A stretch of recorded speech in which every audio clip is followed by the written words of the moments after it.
Vamos dar continuidade, então, ao capítulo 4. Eu tô fazendo vídeos menores pelo fato de que depois não fica tão difícil, tão pesado para subir, tá?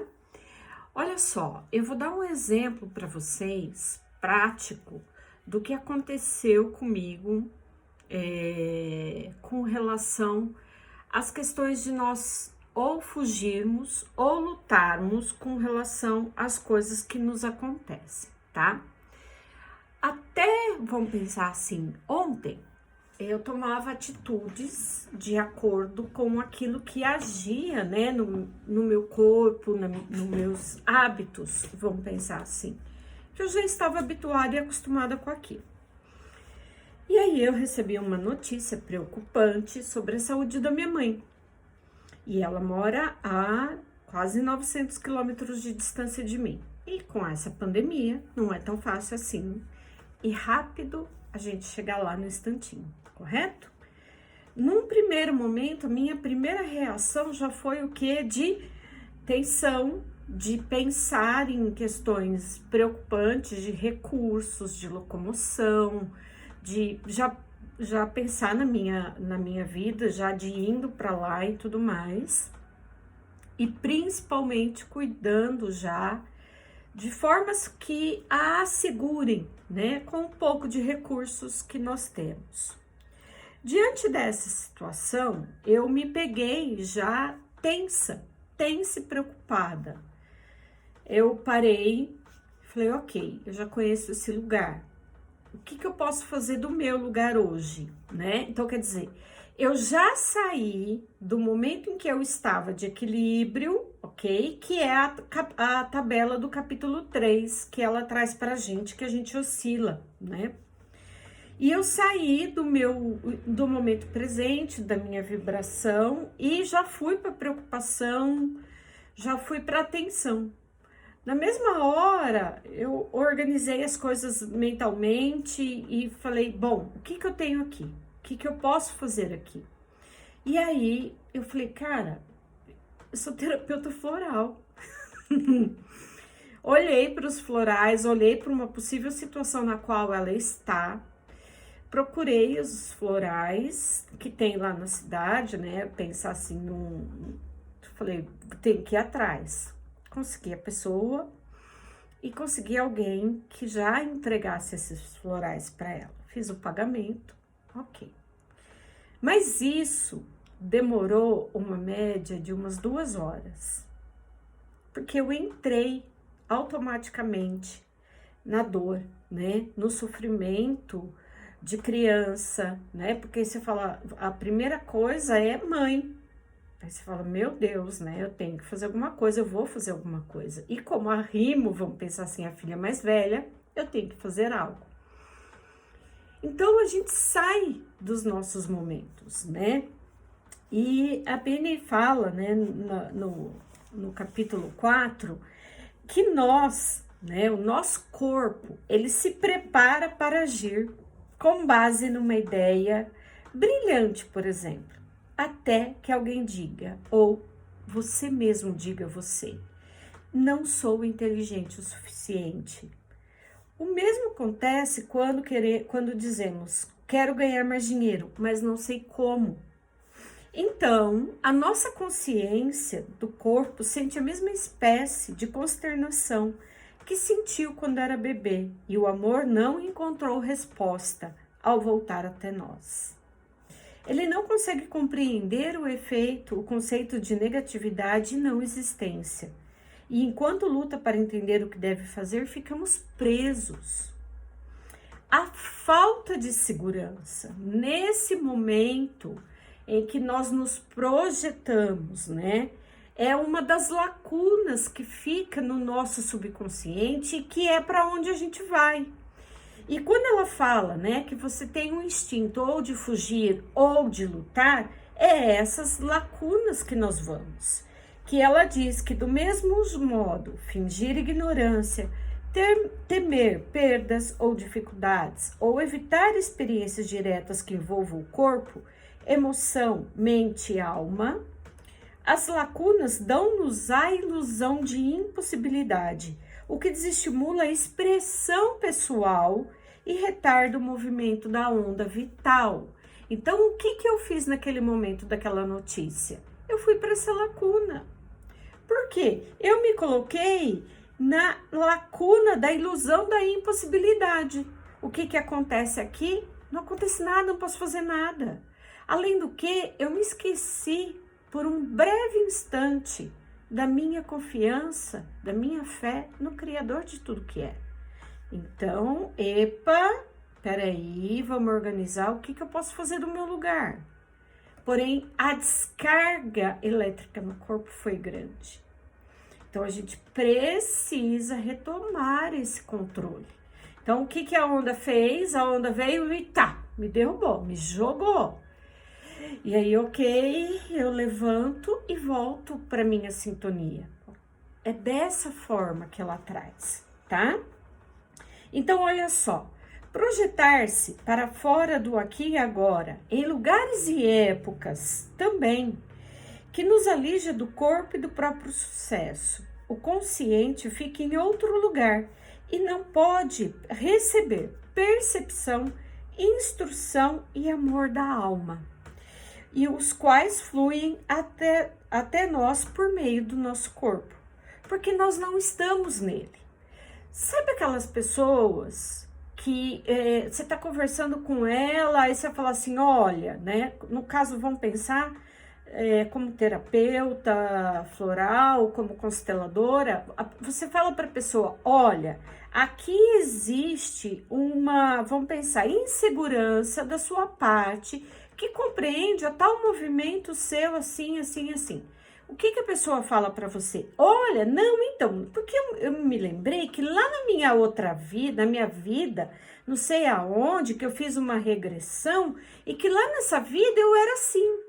O que essa pessoa faz? Ela joga tudo numa vida que ela nem sabe se ela existiu. E como existiu e como foi, né? Então, quando a gente fica fora do corpo, o que acontece? As lacunas dão-nos, né, a ilusão da impossibilidade, o que desestimula a expressão pessoal e retarda o movimento da onda vital. O que seria essa onda vital?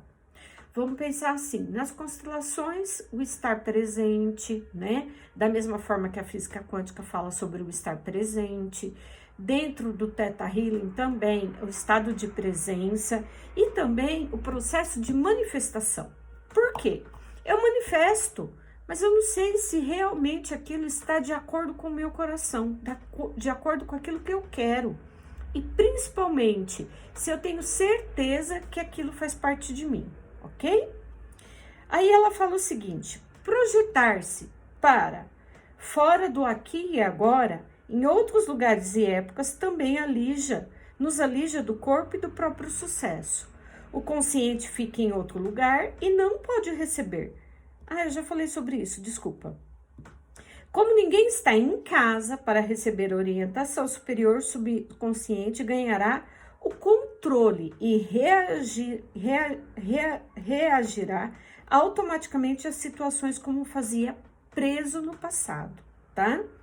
Ficamos reativos em vez de receptivos, o que mobiliza muitos dos hábitos emocionais prejudiciais.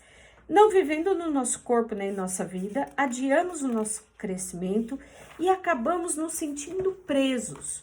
Aí, por exemplo, você vai fazer uma manifestação, aí você fala, Silvana ensinou errado. Essa manifestação que a Silvana fez comigo não serviu para nada. Mas por quê? Porque você não estava no seu momento presente, você não estava consciente daquilo que você realmente quer.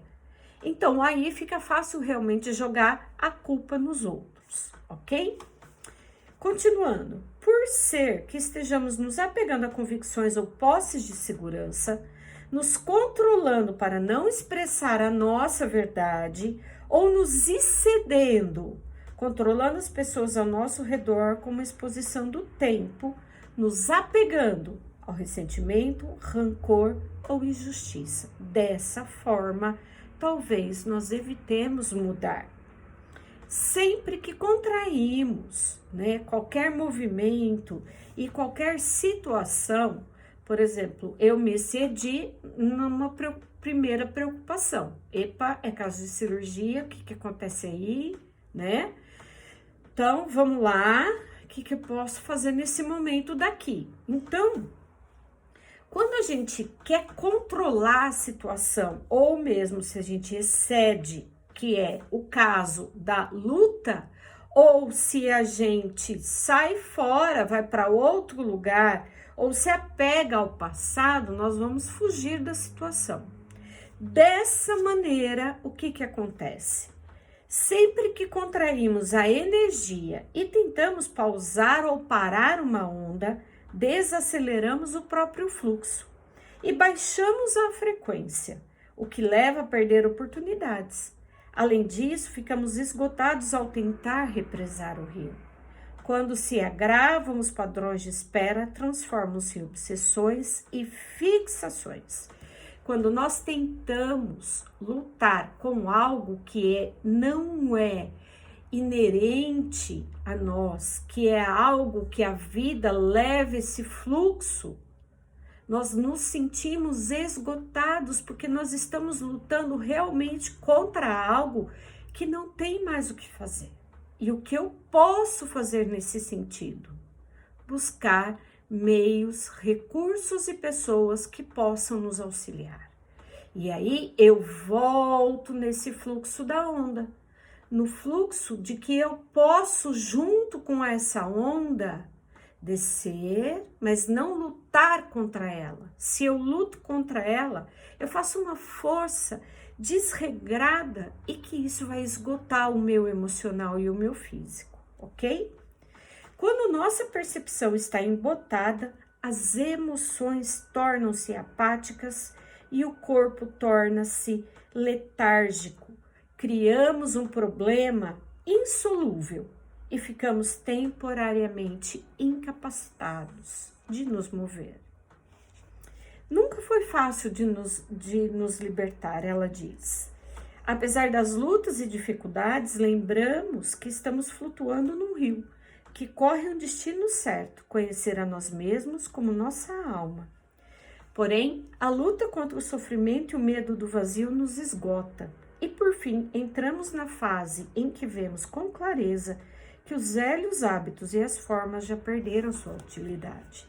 Então, assim, não adianta nós querermos voltarmos a um passado que não faz mais sentido, ou na posição da criança que quer porque quer aquilo daquela forma e daquela maneira. Muitas vezes a gente vê muitas pessoas apegadas ao sonho do cavaleiro, né, do moço, do príncipe no cavalo branco, e que permanecem uma vida esperando por ele, ou da princesa que joga as tranças ou que espera na janela com uma flor na mão. Nós precisamos sair dessas ilusões que fizeram parte do da nossa infância e trazermos para a nossa realidade aquilo que nós temos aqui como recursos. E assim, o que a gente faz? Quando renunciamos à luta e encontramos a paz, vislumbramos uma nova realidade, o que nos motiva a prosseguir. Lembremos-nos de que existimos dentro de uma onda vital e que a vida está sempre em movimento.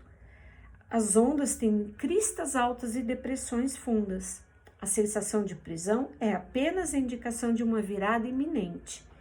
Em nova onda, nada para na verdade. Quanto mais nos entregamos à correnteza e sentirmos que tudo e todos estão em algum modo no mesmo fluxo, mais fáceis serão as viradas. Conforme o processo de aceleração está agindo sobre nós, depurar os medos e bloqueios inconscientes será muito mais rápido do que o hábito. Então, assim, nós estamos passando por um processo muito grande de transição planetária. Desde a década de 40, nós passamos por um processo de transição planetária em níveis de quinto plano, né? Nos planos espirituais, nos planos de uma densidade mais densa, fazendo esse processo de transição planetária. Porém, Agora nós vemos esse processo de transição planetária fisicamente. Nós estamos dentro desse processo, somos atingidos diretamente e estamos, de fato, sentindo todas as suas repercussões. E com esse consciente coletivo, o que a gente faz? Nós temos que, de alguma maneira, elevarmos a nossa vibração, tomarmos consciência de que a minha mudança impacta, sim, diretamente a mudança do outro e a mudança do planeta.